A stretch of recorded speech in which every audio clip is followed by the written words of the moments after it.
بسم الله الرحمن الرحيم الحمد لله رب العالمين والصلاة والسلام على سيد المرسلين وعلى آله وصحبه أجمعين.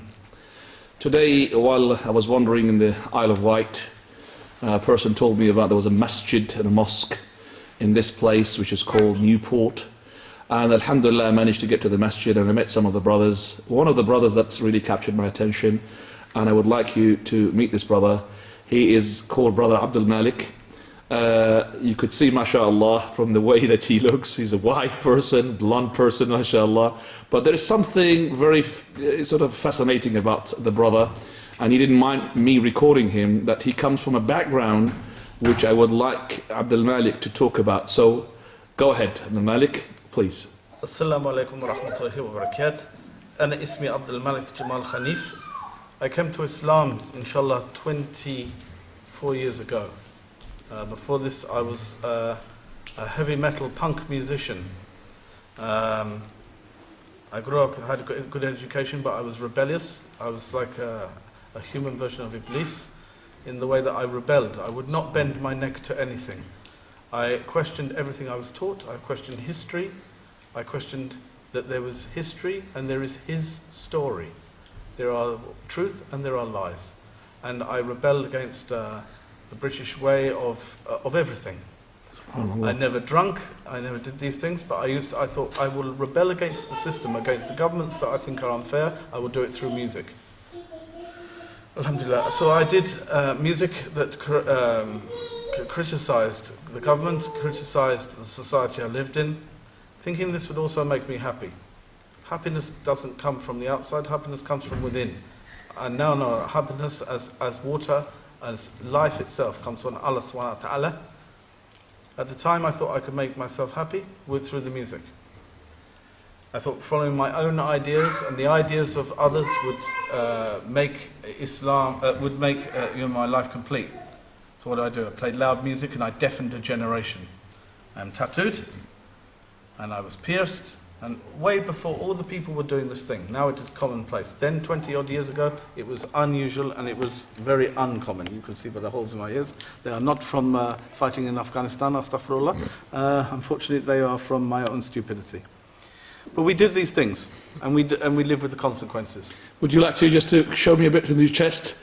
I could see some tattoos in your neck. Oh, this would be difficult. But if I say that the tattoos goes from here right the way across and down. No problem, there's no aura there, isn't anyway, so you could just show me your neck a bit. Oh, that's all. wow. MashaAllah. I understand that you were half Irish, and that the father side, subhanAllah. Let me just take a subhanAllah, la ilaha illallah. You could imagine what a person he was when he was at that time.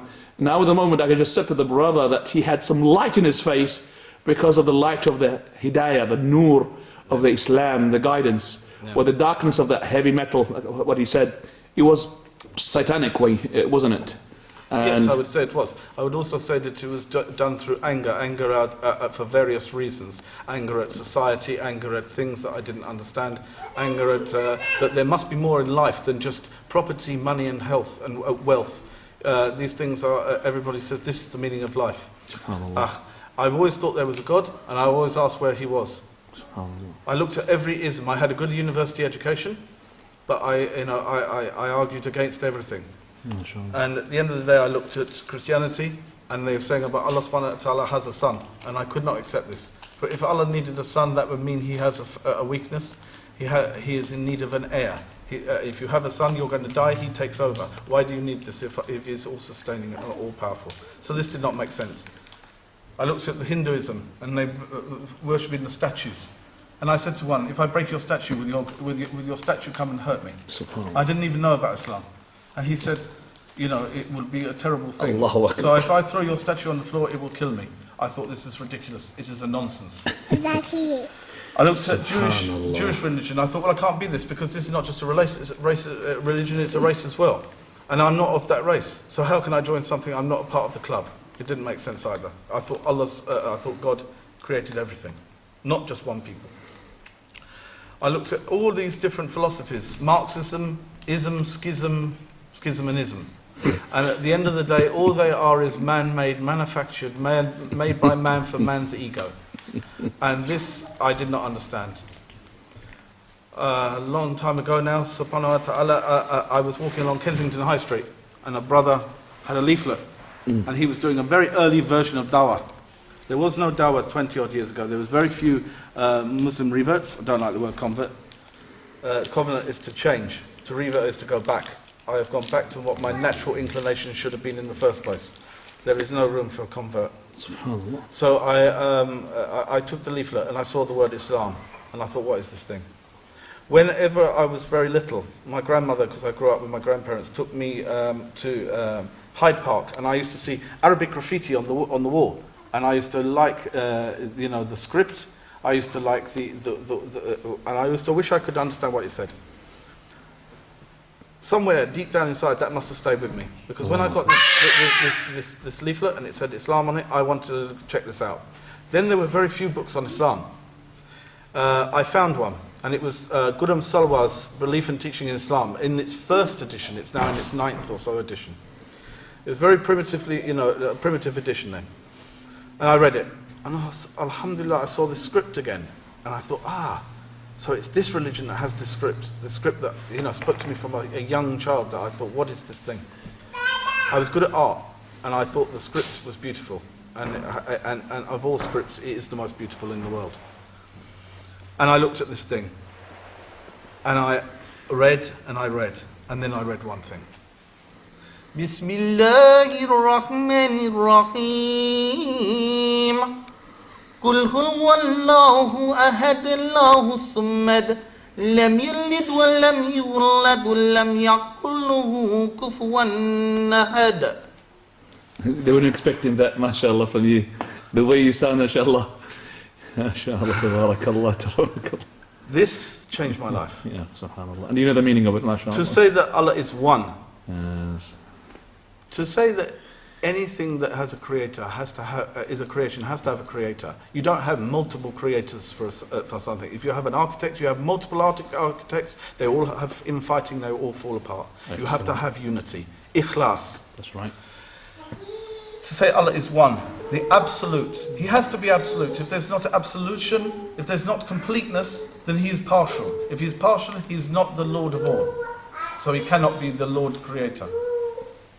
He begets none. Of course, we are his creation, separate from him. Intact as a creation, but separate in our creation. He doesn't need a son, he doesn't need daughters, wives, or all the clutter that we have on earth. And nor is he begotten. How can he be made of people or of something else? If something created him, that must be more powerful, therefore that must be Allah. So that had an impact on you.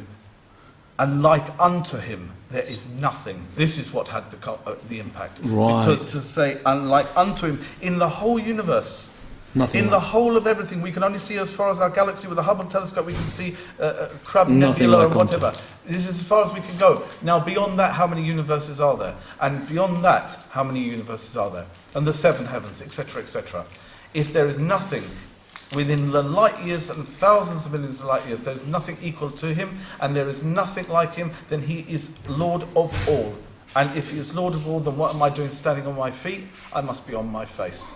Because he put me here, therefore it should be gratitude. How did you embrace the show? Am I going to have just to cut it short because of No. the 10 minutes going to finish? Very quickly. How did you embrace? I mean, when you took the shahada, did you go to a masjid or? There was nobody around to ask. I didn't want to ask a lot of the brothers in the street because there was people walking around. Then there was no converse, there was no literature of Islam, there was no little dawah tables out with the take a leaflet brother, there was nothing. So I thought, where am I going to You're go? complaining about this, aren't you? At the moment, you're saying you should have had that.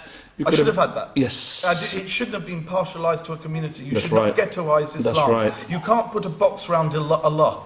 It is either Allah is everywhere, or you as a people are putting him in a box. Allah with his knowledge is everywhere. No. Yeah, not with himself. Himself not is a with his double. knowledge, with his ilm and with his hikmah. Excellent. You're talking about religion. You can't box religion, Islam, and it's a box. It has to be for everybody. Humans put boundaries. There is no boundary. There's no boundaries, of course. And so therefore, when I looked at this thing, I thought, where am I going to go? So I looked through the phone book. Yes, in those days there were phone books. It's not. There was not 1-to-1 or Yeah, right. 11800. So I looked through there and I saw London Central Mosque, Right, Regent Park. Regent's Park, and I thought, okay, Go I'll there. go there. And I looking like I did, and I wish I had a photo of me as I did. I did a talk last week, I had the photo of what I used to look like. And going with this sort of look, and remember you had no beard. I had nothing, I had bright blue hair. You know, and you know, long hair, earrings, tattoos, vest. And you expect everybody to just to welcome you to embrace Islam. Belt made of bullets. You know. So what happened when they saw you? I went in there, I took the bullet belt off because I thought it might be a bit disquieting, you know. And I tried to tie my hair back as best as possible. And I said, I want to make shahada. And they said, they were surprised. They couldn't believe speak it. much They were English baffled. either. And he just looked at me as if I was going to hurt him. I said, can you bring me somebody who can speak English? So he brought me Abdullah from who's the secretary of the London Mosque then. The one from Saudi Arabia, isn't he? La, he's from Musab, Egypt. Oh, right, in Israel. And he said, you know, what do you understand about Islam? So I told him all that I've read. And I'm an avid reader, so I read and read. And I read... So he was surprised. He was surprised then. And he said, okay, I think you understand, but you know you can't look like you do. I said, I don't want to look like I do, it's just that's all I have at the moment. I can change that, but I need to change my heart first. That's right, very good. And you took it from there? I took my shahada. When was that? When the day, please, if you remember the date, year? 1986, MashaAllah. February the 4th. Right. Abdul Malik, I have to really at the moment MashaAllah. just to, sort of stop for you here and I'd say to you, Jazakallah khairan for this commentary and this, sort of short biography of your life. Alhamdulillah. I would have liked it to be a bit longer, Inshallah. but remember that we have to go at the moment. I've got a family. I'm in the Isle of Wight today, MashaAllah. and I'm really very happy to meet the brothers here, especially yourself. And definitely, inshallah, maybe we'll have a go at, we'll see each other tonight as well. Maybe Isha prayer. As one final thing, Go on. this is quite an interesting little twist.